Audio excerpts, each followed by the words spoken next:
بسم اللہ الرحمن الرحیم قال ربكم ادعوني استجب لكم ان الذين يستكبرون عن عبادتي سيدخلون جهنم داخرين صدق الله مولانا العظيم وصدق رسوله النبي الأمي الكريم ونحن على ذلك لمن الشاهدين والشاكرين والحمد لله رب العالمين. اللهم صل على محمد وعلى آل محمد كما صليت على إبراهيم وعلى آل إبراهيم إنك حميد مجيد. اللهم بارك على محمد وعلى آل محمد كما باركت على إبراهيم وعلى آل إبراهيم إنك حميد مجيد. میرے محترم بزرگوں اور دوستوں حاضرین جمعہ، اللہ تبارک و تعالیٰ کا بہت ہی بڑا احسان ہے کہ اللہ رب العزت نے ہم سبوں کو اپنے پاک گھر میں آنے کی توفیق عطا فرمائی اور نماز جمعہ سے پہلے کچھ دیر دین کی بات کہنے اور سننے کی توفیق عطا فرمائی. اللہ تبارک و تعالیٰ سے دعا ہے کہ اللہ تعالیٰ ہمیں 100% سچ اور حق بات کہہ کر سن کر پھر ہم سب کو عمل کی توفیق عطا فرمائے. دوستوں اور بزرگوں، یہ مختصر سا جمعہ کے وقت میں آپ حضرات کے سامنے 4 باتیں عرض کرنے کا کوشش کروں گا. وہ 4 باتیں کیا ہیں؟ مسلمان جب ایمان والا کلمہ پڑھتا ہے، مسلمانوں کے دل کے اندر یہ ہوتا ہے کہ کس طرح ہم جنت کے اندر چلے جائیں، جنت ہمارا ہم سے قریب ہو جائے اور جہنم دور ہو جائے. تو میرے عزیز دوستو، یہ کیا کام کریں گے کہ جنت ہمارے سے قریب ہوگا اور جہنم ہم سے دور ہوگا؟ آئیے حدیث کے اندر حضرت ابو ایوب انصاری رضی اللہ تعالی عنہ فرماتے ہیں کہ اللہ کے رسول صلی اللہ علیہ وسلم سفر میں ہیں، صحابہ کرام رضی اللہ تعالی علیہم اجمعین بھی ساتھ ہے. اللہ کے رسول صلی اللہ علیہ وسلم سفر میں ہیں. ایک عربی دیہات کا رہنے والا بندہ آتا ہے اور اللہ کے رسول صلی اللہ علیہ وسلم کی سواری کا مہار پکڑ لیتا ہے. میرے عزیز دوستوں، وہ صحابی کہتا ہے کہ اللہ کے رسول، میں آپ سے وہ بات معلوم کرنا چاہتا ہوں، میں وہ بات پوچھنا چاہتا ہوں کہ وہ میں کون سی کام کروں، وہ میں کیا عمل کروں، وہ عمل کرنے سے جنت قریب ہو جائے، ہم سے جنت قریب ہو جائے اور جہنم ہمارے سے دور ہو جائے. میرے پیارے دوستو، اللہ کے رسول صلی اللہ علیہ وسلم نے جب اس دیہات کا رہنے والے بندے سے یہ سوال سنا، صحابہ کرام رضی اللہ تعالی علیہ اجمعین کی طرف اللہ کے رسول نے دیکھا اور کہا، وہ میرے ساتھی دیکھو تو صحیح، یہ دیہات کا رہنے والا بندہ، یہ غریب بندہ کو اللہ تبارک و تعالی نے کتنا اچھا سوال پوچھنے کی توفیق عطا فرمائی. اللہ کے رسول صلی اللہ علیہ وسلم کو یہ سوال بڑا اچھا لگا. اللہ کے نبی نے فرمایا کہ او دیہات کے رہنے والا بندہ، ذرا اپنی سوال کو دوبارہ دوبارہ کہو۔ وہ صحابی کہتے ہیں جہاد کے رہنے والے بندہ کہتا ہے کہ اللہ کے رسول میں یہ معلوم کرنا چاہتا ہوں وہ میں کون سی کام کروں، وہ کون سی عمل کروں، وہ کام کرنے سے اللہ تبارک و تعالی جنت کو ہمارے سے قریب کر دے اور جہنم ہم سے دور ہو جائے۔ میرے پیارے بھائیوں، اللہ کے رسول صلی اللہ علیہ وسلم نے اس موقع پر 4 باتیں فرمائی ہیں۔ اصل بات کی طرف آئی، اللہ کے رسول صلی اللہ علیہ وسلم نے 4 باتیں فرمائی۔ وہ 4 باتیں کیا ہے میرے عزیز دوستو؟ اللہ کے رسول صلی اللہ علیہ وسلم نے اس دیہات کے رہنے والا باشندہ کو فرمایا، لیکن آنے والے قیامت تک دنیا کے رہنے والے آدمی کا مسئلہ حل ہو گیا۔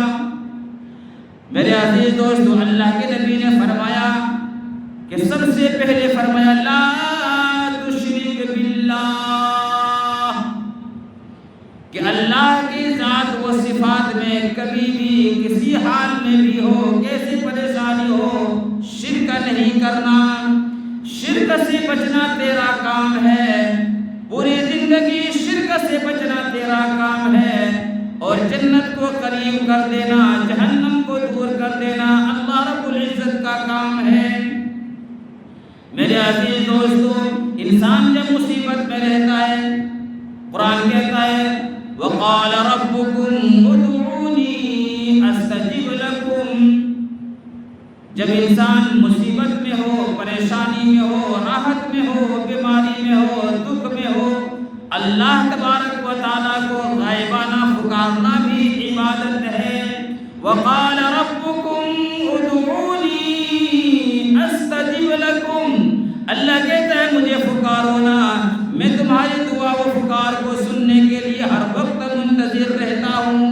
میرے عزیز دوستو، ساری دنیا سے کٹ کر جب ساری دنیا لا علاج بتا دیا ہے، کوئی آپ کو ساتھ دینے والا نہیں ہے، لیکن اس وقت اللہ تبارک و تعالیٰ کو غائبانہ پکارنا عبادت ہے۔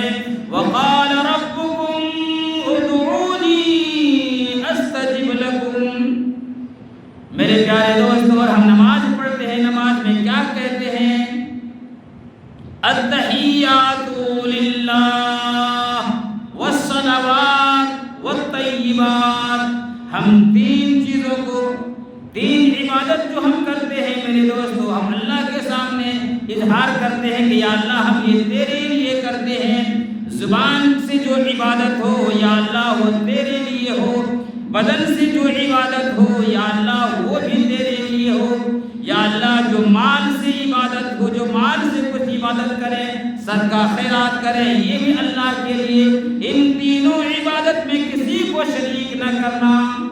زبان کی عبادت کیا ہے میرے عزیز دوستو؟ اللہ کے نبی رحمت عالم صلی اللہ علیہ وسلم کے میانہ صحابی حضرت زید بن حارثہ رضی اللہ تعالی عنہ طائف سے مکہ آتے ہیں، 85 کلومیٹر کا سفر ہے، سامان ہے، ایک کھچر والے کو دکھا دیا، ایک کھچر والے کو بتایا کہ مجھے مکہ جانا ہے۔ انہوں نے کہا میں آپ کو اور آپ کے سامان کو کیا کہ مکہ لے جاؤں گا۔ زبان کی عبادت کا میں آگے بتا رہا ہوں۔ یہ 3 عبادت جو ہم نماز پڑھتے ہیں، کیا کہتے ہیں؟ التحیات للہ، یا اللہ یہ زبان سے جو کچھ عبادت کریں گے وہ تیرے ہی لیے۔ تو وہ کھچر والے نے سواری، جو کھچر کا مالک تھا، انہوں نے کہا ہم اتنے پیسے میں آپ کو مکہ چھوڑ دیں گے۔ بات ہو گئی۔ مکہ اور طائف کم و بیش 85 کلومیٹر کا سفر کا راستہ ہے، اور اس دور کا میرے دوستو اب تو ماشاءاللہ بہت ہی جلدی سفر ہو جاتا ہے۔ اس وقت اونٹ کھچر گھوڑے میں سوار ہوتا تھا۔ اب وہ کھچر والے سواری والے نے حضرت زید رضی اللہ تعالیٰ عنہ کو بٹھایا، سامان بھی رکھا اور مکہ آنے لگے۔ اور جب ایک جنگل کے راستے سے گزرا تو میرے عزیز دوستو انہوں نے تلوار نکال لیا، کھچر کے مالک نے تلوار نکال لیا اور کہا کہ میں تجھے قتل کروں گا۔ یاد رکھیں اسلام کے اندر تین جگہوں پر قتل کرنا جائز ہے، لیکن وہ بھی ہمیں اور آپ نہیں کر سکتے۔ جہاں اسلامی حکومت ہے وہ یہ قانون ہمارے اپنے ہاتھ میں قانون نہ لے، وہ کون سی ہے؟ ایک تو کسی کو آپ نے ناحق قتل کر دیا ہو، کسی کو آپ نے ناحق خون بہا دیا ہو، اگر اس کے گھر والے آپ کو معاف نہ کرے، عدیت نہ لے، تو آپ کو حق ہے کہ اس کا خون کا بدلہ خون ہے، لیکن آپ اپنے ہاتھ میں قانون نہیں لے سکتے۔ جہاں اسلامی حکومت ہے، وہ اسلامی قانون ہے، وہاں یہ چیز کر سکتا ہے۔ آپ اپنے ہاتھ میں قانون نہ لیں، ایک تو یہ، اور ایک دوسرا، اگر کوئی انسان مسلمان کوئی اگر مرتد ہو جائے، اسلام کو چھوڑ کر کفر پر آ جائے، اس کو 3 دن کی مہلت دے کہ پھر اسلام کے اندر آ جائے۔ اگر وہ 3 دن تک کے بعد بھی اگر اسلام کے اندر دوبارہ وہ کلمہ نہ پڑھتا ہو تو یہ اس کو بھی قتل کرنے کا حکم ہے، لیکن ہم اور آپ نہیں۔ جہاں اسلامی حکومت ہے، اسلامی قانون ہے، وہاں وہ اسلام والا جو بادشاہ ہے وہ ان کو سزا دے سکتا ہے، ہم اور آپ ہاتھ میں قانون نہیں لے سکتے۔ تیسرا، جو کوئی شادی شدہ مرد ہو، شادی شدہ عورت ہو اور زنا کر بیٹھے، غلط کام کر بیٹھے، اسے بھی قتل کرنے کا حکم ہے۔ لیکن یہاں اس چیز کو یاد رکھیے گا میرے دوستو، اس چیز کے اندر 4 گواہ ہونا ضروری ہے۔ آج ہم اور آپ جو کسی کے ماں پر، کسی کے بہن پر، کسی کے بہو پر، کسی کی بیٹی پر یہ جو بول دیتے ہیں کہ وہ تو ایسی ہے، اگر کسی نے کہا کہ انہوں نے یہ کام غلط کام کیا ہو، کسی نے آ کر کہا کہ یہ غلط کام کیا ہے انہوں نے، اس آدمی نے یا اس عورت نے، اس سے 4 گواہ طلب کریں۔ 1 گواہ نہیں، 2 گواہ نہیں، 3 نہیں، بلکہ 4 گواہ، اور چاروں گواہ والے یہ کہے کہ میں نے اپنی آنکھوں سے یہ برا کام کرتے ہوئے دیکھا ہے۔ یہ ہم اور آپ ہوٹلوں میں چوراہے میں بیٹھ کر کہہ کے دیتے ہیں نا، اس کے بارے میں کیا فرمایا؟ ثم لم يأتوا بأربعة شهداء فجلدوهم 80 جلدہ۔ کوئی اگر کسی کے اوپر ایسے تہمت لگائے، کسی کے اوپر الزام لگائے کہ اس کی بہن یا بیٹی نے یہ کام کیا ہو، اور اگر وہ 4 گواہ پیش نہ کر سکا تو قرآن کہتا ہے اس آدمی کو 40 کوڑا لگایا جائے، اس آدمی کو 40 کوڑا لگایا جائے، اور پوری زندگی بھر اس آدمی کا اعتماد نہ کیا جائے، لین دین میں ہو کبھی اس کی باتوں کی گواہی نہیں لی جائے گی۔ میرے دوستو، اللہ اگر 40 کوڑا اس آدمی کو لگ دیا، اس کی معافی ہے کہ نہیں؟ اللہ اسی آیت میں کہتا ہے پھر تم توبہ کرو اللہ کے سامنے، پھر اس بندے سے جس کے اوپر الزام لگایا ہو اس سے بھی معافی مانگو، اس سے بھی معافی مانگو، اللہ کے سامنے تم سچی توبہ کر لو۔ اللہ کہتا ہے میں اس کی غلطی کو معاف کر دوں گا، لیکن مرتے دم تک اس کی بات کی گواہی قبول نہیں کرنا، اللہ نے منع کر دیا ہے۔ تو میرے دوستو، اگر کوئی شادی شدہ مرد ہو، شادی شدہ اگر عورت ہو، تو اسلام کے اندر یہ حکم ہے، جہاں اسلامی قانون ہے، اس آدمی کو، اس عورت کو پتھر مار کے اس کو قتل کر دیا جائے، سنسار کر دیا جائے۔ تو حضرت زید رضی اللہ تعالیٰ عنہ فرماتے تم مجھے قتل کرنے چاہتے ہو، تم کس لیے مجھے قتل کرنے چاہتے ہو؟ نہ میں نے زنا کیا ہے، نہ میں مرتد ہوں، میں تو کلمہ والا ہوں، میں ایمان والا ہوں، اور نہ میں کسی کو قتل کیا ہوں۔ وہ کہتا ہے کہ میں ڈاکو ہوں، میں تجھے قتل کروں گا اور اس کے بعد تمہارے سامان کو لے لوں گا۔ حضرت زید رضی اللہ تعالیٰ عنہ کہتے ہیں کہ میرے سامان لے لو، میرے جان چھوڑ دو۔ وہ ڈاکو کہنے لگا کہ اگر میں تجھے ایسے ہی چھوڑ دوں، میرا راز آؤٹ ہو جائے گا، تو میرا راز کو آؤٹ کر دو گے، پہلے تیرے جان لوں گا، پھر سامان پر قبضہ کروں گا۔ حضرت زید رضی اللہ تعالیٰ عنہ کہنے لگے مجھے پھر 2 رکعت نماز پڑھنے کی اجازت دے دو۔ کہا کہ نماز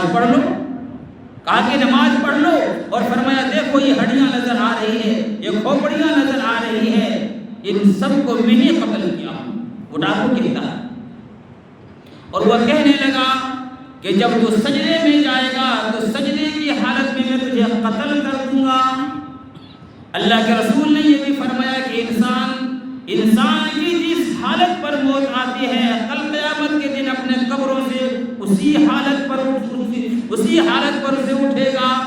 اگر میرے دوستو قرآن کریم کی تلاوت کرتے کرتے موت آ گئی، کل قیامت کے دن قرآن پڑھتے پڑھتے اٹھے گا، ذکر کرتے کرتے موت آ گئی، کل قیامت کے دن ذکر کرتے ہوئے کیا قبر سے اٹھیں گے، درود پاک پڑھتے ہوئے موت آ گئی، کل قیامت کے دن میرے عزیز دوست درود پاک پڑھتے پڑھتے قبر سے اٹھیں گے۔ سجدے کی حالت میں اگر موت آ گئی، کل قیامت کے دن قبر میں سجدے کی حالت پر اٹھیں گے۔ لیکن آج کل کی موت دیکھو میرے عزیز، ہر وقت روزانہ ایسی ایکسیڈنٹ ہو کے لوگوں کو، مسلمانوں کو ہر ایک کی موت آتی ہے۔ ذرا غور کرنا، ہم جب گاڑی پر بیٹھتے ہیں چابی لگاتے ہی جو ہی گاڑی اسٹارٹ ہوا اور گانا بجانا شروع ہو گیا اور ماشاءاللہ آپ نے اتنی ترقی کی کہ گاڑی کے اندر بھی ٹی وی لگا رکھا ہے، وہاں بھی دیکھو فلم دیکھو۔ ایسی حالت میں اگر موت ایکسیڈنٹ ہو گیا اور موت آ گئی تو کیا قیامت کے دن کس حالت پر اٹھو گی؟ تو میرے عزیز دوستوں کو کہتا ہے کہ تو سجدے میں جائے گا تو تجھے تیرے سر کو قتل کر دوں گا۔ حضرت زید رضی اللہ تعالیٰ عنہ خود کہتے ہیں کہ میں اللہ اکبر کہہ کے نیت تو باندھ لیا، وہ ننگی تلوار لے کے کھڑا ہے، میں اللہ اکبر کہہ کے تو نیت تو باندھ لیا، لیکن میرے زبان سے ایک نہ ثنا نکل رہا ہے نہ قرآن کریم کی کوئی آیت نکل رہی ہے، میں سب کچھ پڑھنا بھول گیا، بلکہ میں نیت باندھ کر میں کہہ دیا یا ارحم الراحمین، سب تمام رحم کرنے والوں میں سب سے بڑا رحم کرنے والا اللہ تو ہے۔ ادھر میرے دوست ادھر کو قتل کرنے کے لیے چاہتا ہے، آواز آتی ہے لا تقتلوہ، حضرت زید کو قتل نہ کرو۔ وہ انسان چونک جاتا ہے کہ یہاں تو ہم دو بندے ہیں، یہ تیسری کی آواز کہاں سے آئی؟ وہ دائیں دیکھتا ہے، بائیں دیکھتا ہے، اوپر دیکھتا ہے، نیچے دیکھتا ہے، کہیں کوئی انسان نظر نہیں آیا۔ وہ سمجھتا ہے کہ ایسی ہی میرے کانوں کے اندر آواز آئی۔ اس کے بعد میرے دوستو پھر وہ تلوار اٹھا کر پھر تک کہہ کے اس کو شہید کرنے قتل کرنے چاہتا ہے، پھر آواز آتی ہے لا تقتلوہ، حضرت زید کو قتل نہ کرنا، حضرت زید کو قتل نہ کرو۔ وہ انسان پھر چونک جاتا ہے کہ کہاں سے یہ آواز آ رہی ہے، ادھر آگے پیچھے دائیں بائیں دیکھتا ہے، کسی کے میرے دوست کو کوئی بندہ نظر نہیں آ رہا ہے۔ اس کے بعد پھر تیسری مرتبہ، اور یہ حضرت زید رضی اللہ تعالیٰ عنہ نیت باندھے ہوئے ہیں اور صرف کہہ رہے ہیں یا ارحم الراحمین، تیسری مرتبہ کہا یا ارحم الراحمین۔ تو میرے دوست جب تیسری مرتبہ یا ارحم الراحمین کہا، ایک بندہ گھوڑے سوار تیزی سے دوڑتے ہوئے آیا اور اس کے ہاتھ میں نیزہ تھا اور اس ڈاکو کے اوپر وار کیا اور اس کا سر کو تن سے جدا کر دیا۔ اب حضرت زید رضی اللہ تعالیٰ عنہ کہتے ہیں من انتا، آپ کون ہیں؟ آپ کون ہیں؟ وہ کہتا ہے کہ میں 7ویں آسمان کا فرشتہ ہوں، 7ویں آسمان کا میں فرشتہ ہوں۔ جب تو نے نیت باندھی اور انہوں نے کہا کہ میں قتل کروں گا، اس کو تجھے قتل کر دوں گا، اور تو نے اللہ کے نام لے کر پکارا، قرآن کہتا ہے وَلِلَّهِ الْأَسْمَاءُ الْحُسْنَى فَادْعُوهُ بِهَا، اللہ کے سارے نام اچھے ہیں، جب اللہ کو پکارنا ہو تو بہترین نام سے پکارو۔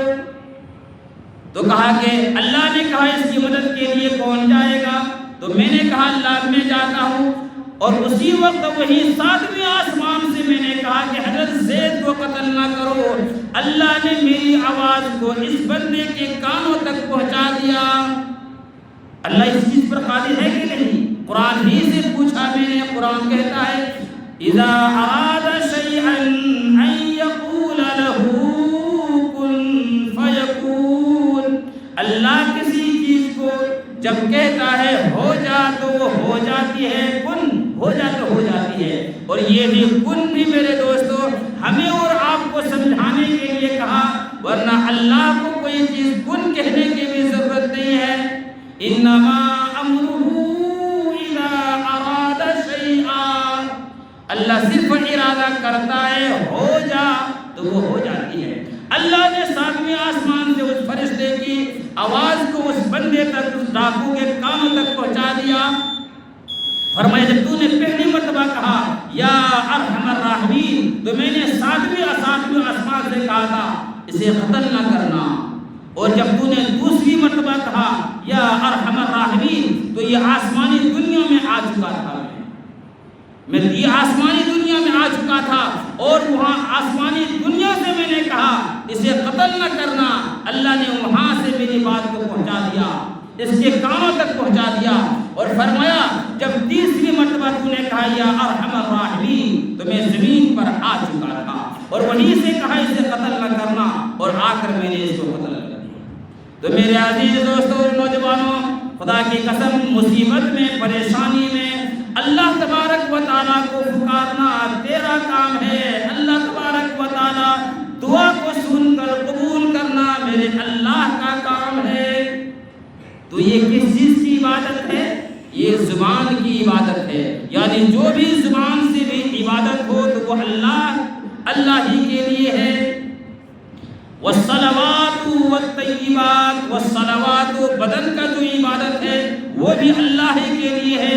قیام ہے، رکوع ہے، سجدہ ہے، بیت اللہ کا طواف ہے.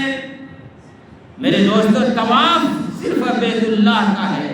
کسی نبی، کسی ولی، کسی پیر، کسی بزرگ کے قبر پر طواف کرنا شرک ہے، حرام ہے.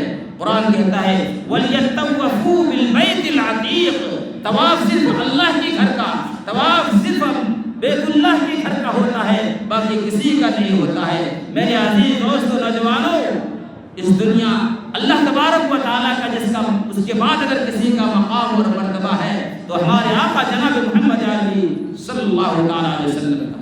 کتنے آدمی یہاں بیٹھے ہیں جو حج کیے ہوئے ہیں، کتنے آدمی ہیں جو عمرہ کیے ہوئے ہیں.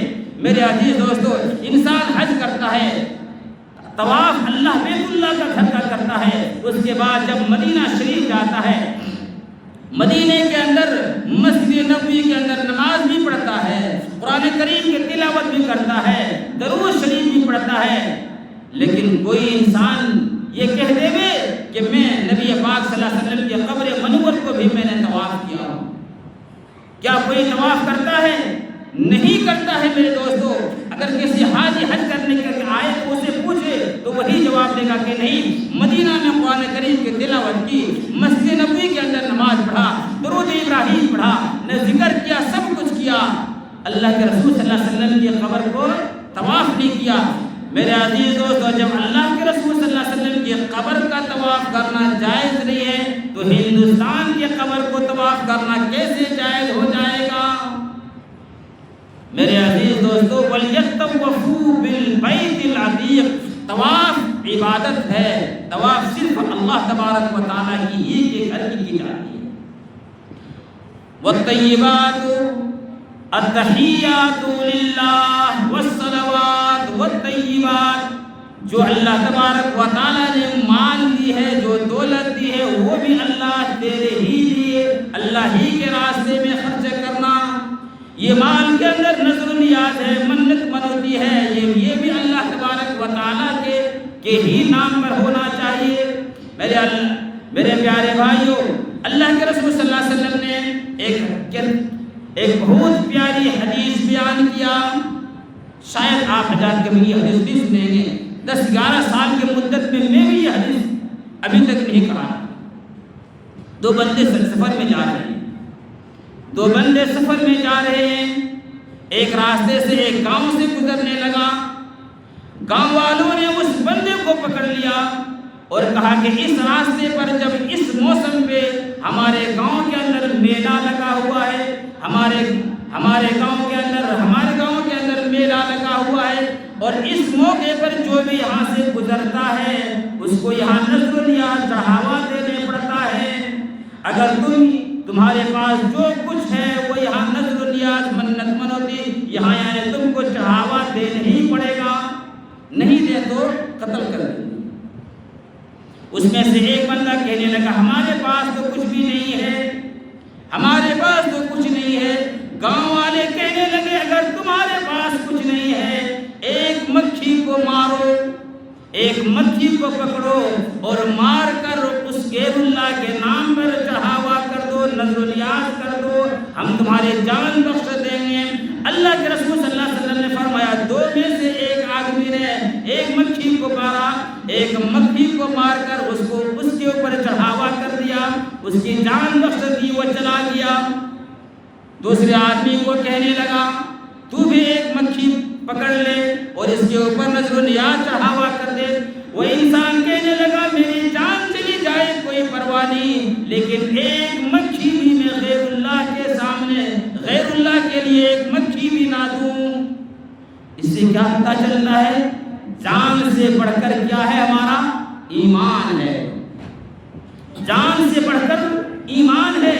وہ انسان کہتا ہے مجھے قتل کر دو گے تو میں باقی زندگی جنت کے اندر گزاروں گا۔ آخر کر میرے عزیز دوست وہ توحیدی بندہ تھا، ایک مکھی بھی غیر اللہ کے نام پر دینے کے لیے وہ تیار نہیں ہوا۔ آخر کر لوگوں نے اس کو شہید کر دیا، اس کو شہید کر دیا۔ اور جنہوں نے ایک مکھی غیر اللہ کے نام پر دیا تھا کچھ دن کے بعد اس کا انتقال ہو گیا۔ اللہ کے نبی نے فرمایا وہ مشرک غیر اللہ کے چڑھاوا کرنے کی وجہ سے ہمیشہ کے لیے جہنم کے اندر چلا گیا۔ اور انہوں نے ایک مکھی نہیں دی، غیر اللہ کے نام پر ایک مکھی بھی نہیں دیا، لیکن اس کو لوگوں نے شہید کر دیا اور شہید ہوتے ہی وہ جنت کے اندر چلا گیا۔ میرے عزیز دوستو، غیر کے اوپر چڑھاوا کرنا، نذر و نیاز کرنا، یعنی جو پیسہ ہے اللہ تبارک و تعالیٰ نے جو مال دی ہے وہ اللہ کے نام پر۔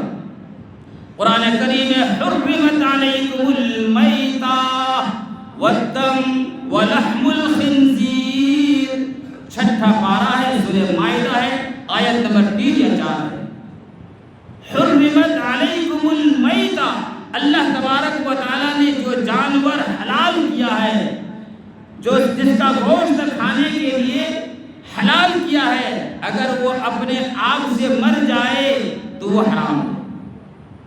یاد رکھیے گا میرے دوستو، بہت اچھی بات آپ کے سامنے آ رہی ہے۔ اللہ تبارک و تعالیٰ نے جس جانور کو حلال کیا ہے وہ مر گیا اپنے آپ سے، اس کا گوشت کھانا حرام ہے۔ اور ایک جانور ہوتا ہے جس کو اللہ نے حلال کیا ہے، اب اس کو ہم ذبح کرتے ہیں، اس وقت خون نکلتا ہے، اس وقت خون جو نکلتا ہے یہ خون بھی حرام ہے، وہ مردہ جانور کھانے سے بھی زیادہ حرام یہ خون ہے۔ وَلَحْمُ الْخِنْزِيرِ، پھر اللہ تبارک و تعالیٰ نے فرمایا وہ مردار جانور کھانا حرام ہے، اس سے زیادہ بڑا گناہ اور حرام اس کا خون ہے، اور اس سے زیادہ وَلَحْمُ الْخِنْزِيرِ، خنزیر کا گوشت، سور کا گوشت کھانا حرام ہے۔ وَمَا أُحِلَّ لِغَيْرِ اللَّهِ، میرے عزیز دوستو اب یہاں بات آ گئی وَمَا أُحِلَّ لِغَيْرِ اللَّهِ، جو انسان منت منوتی نذر و نیاز کر اللہ کے علاوہ کسی پر چڑھاوا کرتا ہے، کوئی کہتا ہے کہ میرا کام ہو جائے گا میں گارمی کا بکرا لگاؤں گا، میرا کام ہو جائے گا میں محرم کا بکرا لگاؤں گا، میرا کام ہو جائے گا میں کنڈے کا کیا کہ بکرا لگاؤں گا۔ اللہ تبارک و تعالیٰ کہتا ہے زبان میری ہے، کلام اللہ کی ہے۔ اگر میرے دوستو یہ قرآن کریم کے اندر آیت موجود نہ ہو، اگر یہ قرآن کریم کے اندر موجود نہ ہو، میں اپنی طرف سے کہہ رہا ہوں میرا گردن تیار ہے جو سجا دیں گے، لیکن آپ کو یہ بات سننے پڑے گی۔ اللہ تبارک و تعالیٰ کہتا ہے وَمَا أُحِلَّ لِغَيْرِ اللَّهِ، جو انسان اگر کوئی محرم میں بکرا لگاتا ہے، کوئی انسان اگر کیا کہے اور کسی دن جو منت مان لیا، کوئی نظر مان لیا کسی بابا کا، کسی پیر کا، اللہ تبارک و کہتا ہے مردار جانور سے بھی زیادہ، اس سے زیادہ خون سے بھی زیادہ، اور وَلَحْمُ الْخِنْزِيرِ، خنزیر کے گوشت سے بھی زیادہ یہ حرام ہے۔ یہ حرام جو ہم آج بہت مزے سے کھاتے ہیں، یہ خنزیر کے گوشت سے بھی زیادہ حرام ہے۔ قرآن کریم اٹھائیے اپنے گھروں کے اندر جا کے لفظی ترجمہ دیکھ لیجیے گا، 6 پارہ سورہ مائدہ آیت نمبر 3 کے اندر موجود ہے۔ اور ایک میرے دوستو اسی آیت کے اندر ہے وما ذبح علی النصب، آپ کے پاس حلال کمائی ہو، حلال کمائی کا پیسہ ہو، آپ منڈی کے اندر گئے، حلال جانور خرید کر لائے، بسم اللہ اللہ اکبر کہہ کے نام سے بھی ذبح کیے، لیکن کہاں ذبح کیے؟ کہاں ذبح کیے؟ اگر کسی مزار کے اوپر لے جا کر ذبح کیے یا کسی قبر والے کے پاس لے جا کر ذبح کریں گے، وما ذبح علی النصب، یہ بھی حرام ہے، یہ بھی حرام ہے، یہ بھی حرام ہے۔ میرے عزیز دوستو، اللہ کے رسول صلی اللہ علیہ وسلم نے وہ دیہات کے بندے کو کہتا ہے کہ پوری زندگی شرک سے بچنا تیرا کام ہے۔ میرے عزیز دوستو، اللہ تبارک و تعالیٰ تمہارے لیے جنت قریب کر دینا اور جہنم کو دور کر دینا اللہ تبارک و تعالیٰ کا کام ہے۔ یہ پہلی بات فرمایا۔ ایک اور بتا کے ختم کرتا ہوں، وقت نہیں ہے چاروں بتانے کے لیے۔ اور دوسرا فرمایا کہ نماز پڑھنا، دوسرا فرمایا اللہ تبارک و تعالیٰ نے فرمایا 4 کام کرو گے اللہ جنت قریب کر دے گا اور جہنم کو تم سے دور کر دے گا۔ اس میں سے پہلا فرمایا لا تشرک باللہ، کسی پوری زندگی اللہ کی ذات و صفات میں کسی بندے کے شریک نہ کرنا، اور دوسرا فرمایا کہ نماز پڑھنا۔ میرے عزیز دوستو، موسیٰ علیہ السلام کے پاس ایک عورت آتی ہے اور فرمایا کہ موسیٰ ہمارے لیے دعا کرو، ایک گناہ مجھ سے ہو گیا ہے، ایک گناہ مجھ سے ہو گیا ہے۔ فرمایا میں تمہارے لیے دعا کروں گا، لیکن وہ گناہ کیا ہے؟ وہ عورت کہتی ہے کہ میں نے برا کام کر لیا، میں نے زنا کر لیا، اور اس کی وجہ سے میرے پیٹ کے اندر حمل ٹھہر گیا، 9 مہینہ اس پیٹ کے اندر میں نے بچے کو رکھا، اور جب بچہ پیدا ہوا تو میں اسے قتل کر دیا، میں اس کو قتل کر دیا، آپ میرے لیے دعا کریں۔ میرے عزیز دوستو، اتنا سننا تھا کہ موسیٰ علیہ السلام جلال میں آ جاتے ہیں اور غصے میں کہتے ہیں یہاں سے میرے نظروں سے دور ہو جا، کہیں تمہاری نحوست کی وجہ سے اللہ نہ مجھے پکڑ لے گئے۔ میرے عزیز دوستو، وہ عورت کانپتے ہوئے چلی گئی۔ اللہ تبارک و تعالیٰ نے جبرائیل امین کو بھیجا اور فرمایا کہ جبرائیل امین نے موسیٰ علیہ السلام کو کہا کہ اللہ کہتا ہے کہ اس عورت کے لیے تم نے دعا کیوں نہیں کی؟ فرمایا جبرائیل تم نے اس کی گناہ نہیں سنے،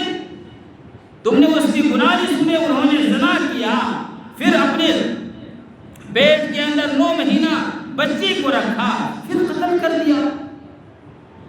اللہ تبارک جبرائیل امین نے جواب دیا کہ موسیٰ اس سے بڑھ کر بھی تمہاری نظر میں کوئی گناہ ہے؟ فرمایا اس سے بڑا گناہ کیا ہو سکتا ہے؟ اس سے بڑا مجرم کون ہو سکتا ہے؟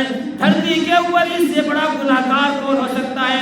اللہ تبارک و تعالیٰ نے فرمایا موسیٰ، اللہ تبارک و تعالیٰ کہتا ہے تمہاری امت کے اوپر صرف میں نے 2 وقت کی نماز فرض کیا، تمہاری امت پر میں نے 2 وقت کی نماز فرض کیا ہوں، اس میں سے کوئی اگر جان بوجھ کر 1 وقت کی نماز چھوڑ دے وے، جان بوجھ کر 1 وقت کی نماز چھوڑ دے وے، اللہ تبارک و تعالیٰ کے نظروں کے اندر اس عورت سے بھی زیادہ بڑا مجرم اور گناہگار ہے۔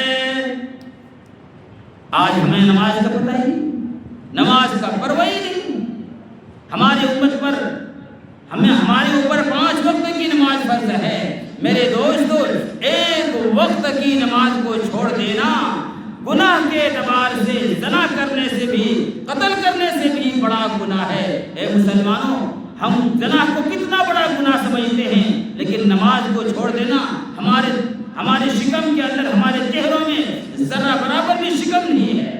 اس لیے میرے عزیز دوستو اور نوجوانوں، اللہ کے رسول صلی اللہ علیہ وسلم نے اسے فرمایا کہ دیہات کے رہنے والے بندے کہ تم نماز ادا کرنا، وقت پر شرک سے بچنا اور وقت پر نماز ادا کرنا تیرا کام ہے، جنت کا قریب کر دینا اور جہنم کو دور کر دینا اللہ تبارک و تعالیٰ کام ہے۔ اور دوسرا فرمایا میرے دوستوں بزرگوں کہ زکوٰۃ ادا کرنا، سود نہیں کھانا۔ زکوٰۃ اگر صاحب نصاب ہو جائے تو زکوٰۃ ادا کرنا، میں لفظ بتا دے رہا ہوں۔ اور فرمایا چوتھا فرمایا صلہ رحمی کرنا، آپس میں محبت، آپس میں میل محبت کرنا، چاہے جانور ہی سے کیوں نہ ہو، انسان تو انسان ہے۔ اللہ کے پاک نبی علیہ الصلوۃ والسلام نے فرمایا جانوروں کے اوپر بھی رحم کرنا۔ میرے عزیز دوستو، اللہ کے رسول صلی اللہ علیہ وسلم نے وہ حدیث بھی بیان کیا کہ ایک عورت جا رہی ہے راستے پر، وہ عورت کون سی کام کرتی تھی؟ پیسے لیتی تھی اور اپنے جسم کو بیچتی تھی، برا کام کرتی تھی، لیکن وہ جاتے جاتے دیکھا کہ ایک جگہ پر ایک کتا پیاسا پڑا ہے، ایک کتا پیاس سے بے ہوش ہے۔ وہ دیکھا کہ کیسے اس عورت پر رحم آ گیا کہ کیسے اس کتے کی جان بچاؤں۔ میرے پیارے دوست، انہوں نے پاؤں کے اندر جوتا پہنا ہوا تھا چمڑے کا، اپنے پاؤں کی جوتا نکالتا ہے، اپنے سر سے دوپٹہ اتارتی ہے اور دوپٹہ کو پھاڑ پھاڑ کر اور گانٹھ دے دے کر رسی کی طرح بنایا اور اس جوتے کو میرے دوست ڈول کی جگہ استعمال کیا اور دیکھا پاس میں ایک کنواں ہے، اس کنویں سے پانی کو نکالا، وہ کنویں سے پانی کو نکالا، کتے کے منہ کے اندر وہ پانی ڈالا، کتا ہوش آیا، اللہ کی رحمت جوش میں آ گئی، کتا ہوش میں آیا، اللہ کی رحمت جوش میں آئی، اللہ نے اس عورت کو، اس گناہگار کو ہمیشہ کے لیے معاف کر دیا۔ میرے عزیز دوستو، انسان تو انسان ہے، جانوروں سے بھی اللہ کے رسول صلی اللہ علیہ وسلم نے رحم کرنے کے لیے فرمایا۔ اب اس کا یہ مطلب نہیں گھر کے اندر کتا پالو گے، یاد رکھنا کتا پالنا، سور پالنا، اپنے جاندار کی تصویر لگانا یہ بالکل حرام ہے۔ ایسے گھروں کے اوپر رحمت کا فرشتہ داخل نہیں ہوتا۔ اللہ تبارک و تعالیٰ سے دعا ہے اللہ رب العزت ہمیں اور آپ کو کہنے سننے سے زیادہ عمل کی توفیق عطا فرمائے۔ وما توفیقی